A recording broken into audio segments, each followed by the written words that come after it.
सावंतवाडी बस आगारासमोरील मुख्य रस्त्यावर रात्रीच्या सुमारास झालेल्या एका विचित्र अपघातात एक पादचारी युवक गंभीर जखमी झालाय। शिवशाही बसने धडक दिल्याने हा अपघात घडला। उल्हास सुरेश कोरगावकर वय 39 राहणार कोलगाव असे या अपघातात जखमी झालेल्या युवकाचं नाव आहे। या प्रकरणी सावंतवाडी पोलीस ठाण्यात बस चालकाविरुद्ध गुन्हा दाखल करण्यात आला आहे।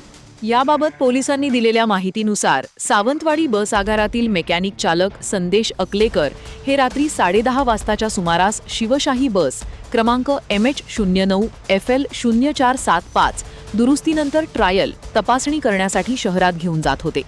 बस आगारातून बाहेर पडून मुख्य रस्त्यावर स्टँडसमोर टर्न वळण मारत असताना तेथून जाणारे पादचारी उल्हास कोरगावकर यांना या बसच्या पाठीमागील बाजूची जोरदार धडक बसली। या धडकेमुळे कोरगावकर हे रस्त्यावर कोसळल्याने त्यांच्या शरीराला गंभीर दुखापत झाली। अपघातानंतर स्थानिक नागरिक आणि आगारातील कर्मचाऱ्यांच्या मदतीने त्यांना तातडीने सावंतवाडी उपजिल्हा रुग्णालयात उपचारासाठी दाखल करण्यात आले। सध्या त्यांच्यावर रुग्णालयात उपचार सुरू आहेत। या अपघात प्रकरणी जखमी उल्हास कोरगावकर यांच्या आईने सावंतवाडी पोलीस ठाण्यात रीतसर तक्रार दिली आहे।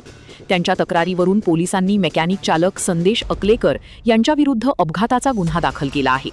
या प्रकरणाचा अधिक तपास सावंतवाडी पोलीस करत आहेत।